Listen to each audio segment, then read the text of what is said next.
what's up mga ka-teamstol? Bumaba tayo ng mobile para bumili ng tinapay kanina eh. Nakagalakad tayo ngayon papuntang Mets. Kung saan doon tayo nagtatrabaho. Napagap yata ako. Kasi it's already 5 PM pa lang naman eh. Yan o, outfit check.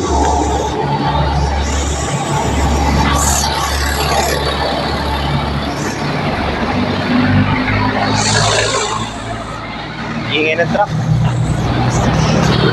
Ay mag-work again.